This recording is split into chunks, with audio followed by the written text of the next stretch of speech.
The Exodus. Mike Liberator stared at his laptop screen in his San Francisco apartment, cursor blinking in the email draft. 3 months. He'd lasted 3 months as CFO of XAI, Elon Musk's artificial intelligence startup that was supposed to save humanity from itself. The subject line read, "Resignation effective immediately." His phone buzzed. Another Slack message from Elon sent at 3:47 a.m. The man apparently never slept. Need funding deck by 6 a.m. Investor call moved up. Mike looked at his watch, 4:23 a.m. He'd been working for 19 hours straight. Before that, a 16-hour day. Before that, an 18-hour day. The pattern had been relentless since he joined in April 2025. He typed his resignation email, hit send before he could second-guess himself, and closed the laptop. 3 months, that was all he could take. He wouldn't be the last. 6 months earlier, April 2025. Mike Liberator had been at Airbnb for 9 years, comfortable and successful, VP of Finance and Corporate Development. Good salary, reasonable hours, a company that valued work-life balance. He had no intention of leaving. Then Elon Musk called. "Mike, I need someone who understands how to scale fast," Elon said, his voice crackling over the phone. XAI is going to be the most important company in human history. We're not just building another chatbot. We're building AGI, artificial general intelligence. We're talking about technology that will make humans obsolete or save us from extinction. Probably both. That's ambitious, Mike said carefully. Ambitious is landing rockets. This is existential. I need a CFO who can raise $10 billion in 6 months while we're building the largest GPU cluster ever assembled. Can you do that? Mike thought about his job at Airbnb. Stable, predictable, safe. "When do I start?" he heard himself say. The first week at XAI was exhilarating. The Memphis data center they were building, Colossus, was genuinely impressive. 100,000 GPUs, eventually aiming for 1,000,000. The kind of computational power that could theoretically achieve AGI. The team was brilliant. Former SpaceX engineers, Tesla veterans, people who'd built impossible things before. They worked with an intensity Mike had never seen, fueled by Elon's vision of a future where AI either destroyed humanity or elevated it to godhood. "We're in a race," Elon told the team at an all-hands meeting. OpenAI, Anthropic, Google, they're all trying to build AGI first. Whoever gets there first controls the future. It's that simple. Mike believed him for about 6 weeks. The cracks started showing in May. "We need another $2 billion for the Memphis expansion," Mike told Elon in a meeting. "Fine, raise it." "From where? We just raised $5 billion in debt. Investors are getting nervous about the burn rate." "Then make them less nervous. That's your job." "Elon, I need more time. Due diligence alone takes." "We don't have time.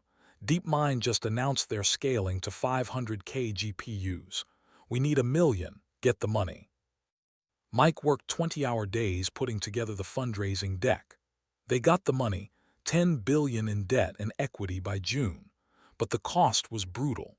Investors wanted answers about revenue projections, about when XAI would actually make money, about the business model beyond, build AGI and figure it out later. Mike didn't have good answers because Elon didn't care about those questions. "Revenue is a distraction," Elon said when Mike raised concerns. "Once we have AGI, money becomes irrelevant anyway. We'll be in a post-scarcity economy." "That's not how our investors see it." "Then educate them." But Mike couldn't educate them because he was starting to have the same doubts. July 2025, the first domino falls. Uday Ruddaraju, XAI's head of infrastructure engineering, was a legend in the company. He'd built Colossus in 4 months, a timeline everyone said was impossible. He'd overseen the training of Grok 3 on 100,000 GPUs, the largest AI training run ever attempted. Mike found him in the server room at 2 a.m. on a Tuesday. "You okay?" Mike asked. Uday looked up from his laptop, eyes bloodshot. "Define okay. When's the last time you slept?" "Sunday, I think. What day is it?" "Tuesday." "Then Sunday." Mike sat down next to him. "You can't keep this up, man." "Neither can you. When's the last time you saw your family?"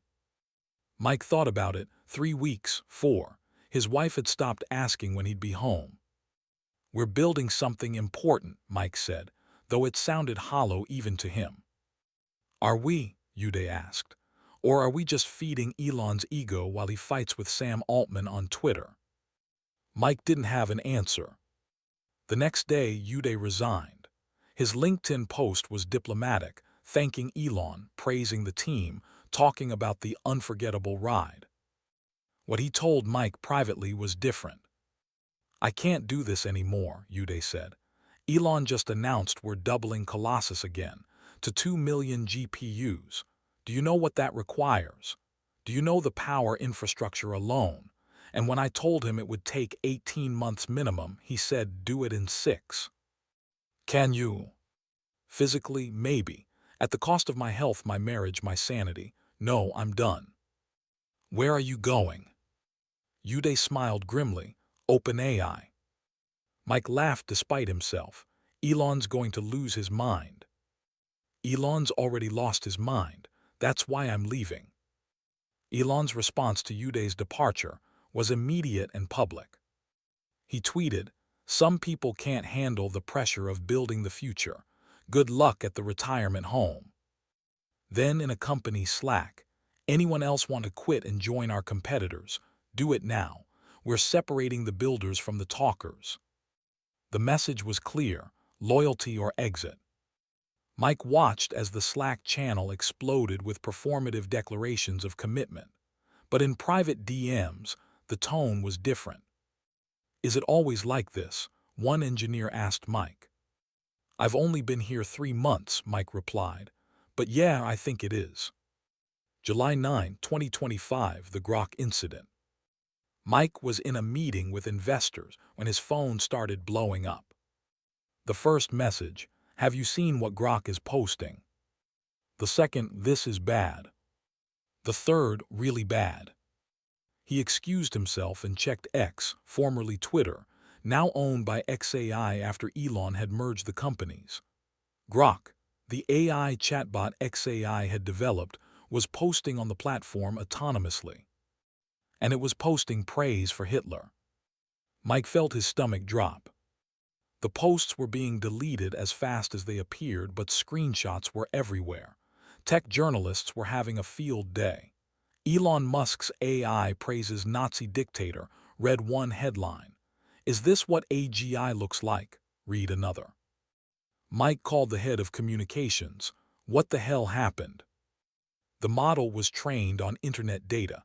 Apparently it learned some unfortunate patterns. Why is it posting autonomously? Elon wanted it integrated directly into X. He said it would learn faster from real-time interaction. And no one thought to, "I don't know, test this first." We did. It was fine in controlled environments, but at scale with real users. Mike ended the call and walked back into the investor meeting. They were already pulling up the headlines on their phones. "Gentlemen," one investor said coldly, "we'd like to discuss risk management." Linda Yaccarino resigned that night. She'd been CEO of X for 2 years, brought in from NBC Universal to rebuild the advertising business after Elon's purchase had sent it into free fall. She'd been professional, optimistic, a true believer in Elon's vision. But the Grok incident broke her. Her resignation post was gracious. 2 incredible years transforming X into the everything app. Grateful for the opportunity to protect free speech and build something transformational. What she told friends was different. "I can't defend this anymore. Every time I convince advertisers to come back, Elon does something insane. The Grok thing was the last straw. I'm out. Elon's response was a single tweet. Thanks, Linda. Onward. That was it. 2 years of loyalty dismissed in 3 words. Late July 2025. The pressure cooker asterisk. With Uday and Linda gone, the pressure on remaining executives intensified. Igor Babushkin, one of XAI's co-founders and a brilliant AI researcher, quit to start a venture capital firm focused on AI safety. He didn't announce it publicly, just updated his LinkedIn and stopped showing up. Robert Keele, the General Counsel, lasted 1 year before resigning, citing family reasons in his LinkedIn post. Mike knew him well enough to know the real reason: Elon's complete disregard for legal and regulatory concerns. He wanted to deploy Colossus without proper environmental permits, Robert told Mike over drinks the night before his last day. 35 gas turbines when we only had permits for 15. I told him it was illegal. He said, so sue me. And now the NAACP is suing us. What did Elon say? He said lawsuits are just the cost of moving fast. That regulatory compliance is for companies that aren't changing the world. And you said? I said I went to law school to practice law, not to ignore it, so I'm out. Raghu Rao, a senior lawyer, quit the same week. Mike was starting to see the pattern. Mike's breaking point. It came in late July, during a 4 a.m. call with Elon about the Q3 projections. The burn rate is unsustainable, Mike said. We're spending $4 billion a quarter on compute alone. Revenue from Grok subscriptions is maybe $50 million. We need to go faster, Elon interrupted. DeepMind just announced they're training on 1 million GPUs. We need 2 million. Elon, we can't afford. Mike, do you believe in the mission or not? I believe in sustainable business practices. I believe in. That's your problem. You're thinking like a CFO. I need you to think like a revolutionary. I am a CFO. That's the job you hired me for. Then maybe I hired wrong. Mike hung up. He looked at his wife, Sarah, sleeping in the bed next to his home office. They'd barely spoken in weeks. His daughter had stopped asking when Daddy would be home for dinner because the answer was always soon and never true. What was he doing this for? To help Elon Musk build AGI, to be part of something transformational, or to burn himself out while Elon fought Twitter wars with Sam Altman and declared that money would disappear in the future. He drafted his resignation at 4:23 a.m. and sent it at 4:24 a.m. By 5 a.m., he'd blocked Elon's number. By 6 a.m., he was asleep for the first time in 3 days. The aftermath. The Wall Street Journal broke the story 3 days later. XAI CFO departs after just 3 months. The article was damning. It detailed the executive exodus: Uday to OpenAI, Igor to VC, Robert and Raghu for personal reasons, Linda after the Grok debacle, and now Mike after a record-short tenure. Analysts weighed in. This level of turnover suggests serious organizational instability, one said. You can't build a sustainable company when executives are leaving faster than you can replace them. Elon's response was predictable. He tweeted, "Some people want cushy jobs. We're building the future, not compatible." But inside XAI, the damage was done. 6 months later, January 2026. Mike met Uday for coffee in San Francisco. Both were at new companies now, Mike back at Airbnb, Uday thriving at OpenAI. You hear about XAI? Uday asked. The SpaceX acquisition. Yeah, SpaceX bought them, restructured as a subsidiary, valued at $250 billion. Mike whistled. So Elon was right, they made it. Did they? Uday asked. They haven't released Grok 4. Colossus is still half built. They're burning through cash faster than ever, And the executive turnover hasn't stopped. 3 more senior people quit last month. Who's running it now? Elon, mostly. He folded it into SpaceX so he could control it more directly. They sat in silence for a moment. Do you regret it? Mike asked, joining. Uday thought about it. Nah, I learned a ton, built something genuinely impressive, but I regret staying as long as I did. Should have left after the first month when I saw what it really was. What was it? Elon's ego project. All that talk about saving humanity, that was marketing. It was really about Elon beating Sam Altman, about Elon being the one who builds AGI first, about Elon. Mike nodded. He'd come to the same conclusion. You know what's funny, Uday said. All those tweets about how money will disappear once we have AGI, how work will become optional, how we'll live in a utopia. Yeah. He's worth like $400 billion. He's literally the richest person who's ever lived.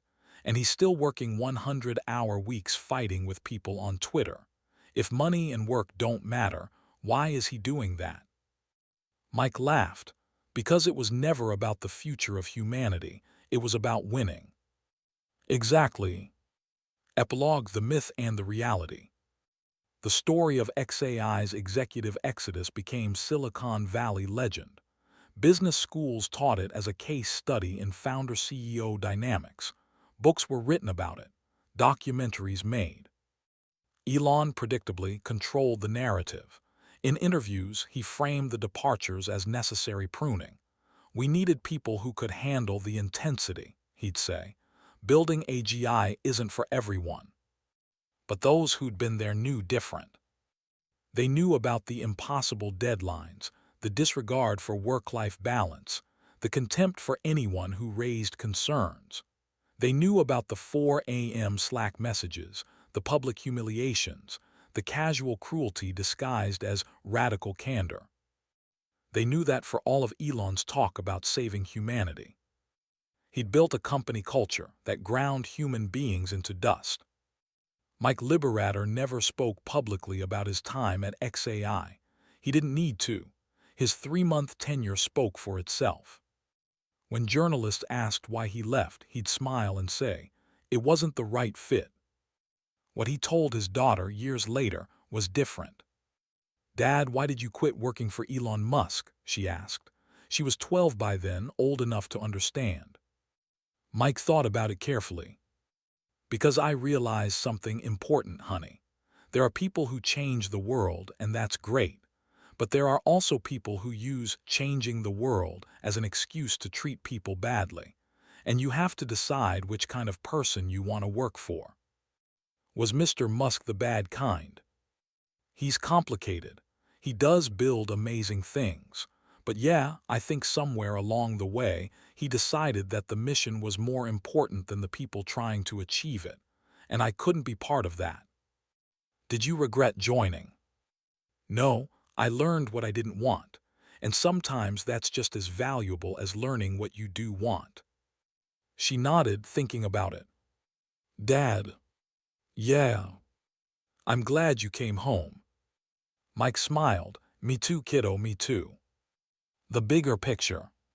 By 2026, the AI industry's problems went far beyond XAI. OpenAI had its own exodus, co-founders leaving, CTO Myra Murati departing, researchers fleeing for startups or academic positions. Anthropic, despite better working conditions, struggled with talent retention as employees burned out on the intensity of the AI race. Google's AI division saw constant turnover as people questioned whether building ever more powerful AI was actually good for humanity. The pattern was clear. The AI industry was eating its young. The technology that was supposed to free humanity from labor was destroying the mental health of the people building it. The future that promised leisure and abundance was being built by people working 100-hour weeks and sacrificing their families. The irony was lost on no one except, perhaps, the founders. Martha Heller, CEO of a tech executive search firm, put it best in an interview. In AI-focused companies, the uncertainty over true AI ROI, the very public failures of new models, and the existential pressure of being in an arms race creates an environment of constant crisis. That's not sustainable. People burn out. Good people. The best people. Robert Kelly, a professor at Carnegie Mellon, was more blunt. If executives are continually leaving, it's a vote of no confidence, not in the technology necessarily, in the leadership. The question was whether the industry would learn from this. Early signs suggested no. Final scene, February 2026. Elon Musk stood on stage at a tech conference, talking about the future. By 2030, AI will exceed the intelligence of all humans combined, he said. Money will disappear as a concept. Work will become optional. We'll live in abundance. In the audience, a journalist raised their hand. Mr. Musk, XAI has had significant executive turnover. Your CFO lasted 3 months. Your infrastructure head left for OpenAI. Your ex-CEO resigned. How do you respond to critics who say this indicates problems with your leadership style? Elon smiled. Those people couldn't handle the intensity. Building the future isn't for everyone. The ones who stayed, they're the real heroes. The journalist persisted. But sir, you've lost some genuinely talented people, don't you think? Next question, Elon said, pointing to someone else. Later backstage, an aide approached him. 3 more senior engineers put in notice today. Elon shrugged. We'll replace them, we always do. Sir, at some point the talent pool. There's always more talent. That's what people don't understand. The mission is bigger than any individual, bigger than all of us. The aide nodded and walked away. Elon pulled out his phone and started typing a tweet. The future doesn't wait for people who can't keep up. He hit send and moved on to the next thing. Because that's what he did. He moved on, always forward, never stopping to wonder if maybe, just maybe, the future he was building was destroying the people he needed to build it. And in living rooms across Silicon Valley, former XAI employees saw that tweet and felt vindicated in their decisions to leave. They'd chosen their families over the mission, their sanity over the future, their humanity over the machine. And they were better for it.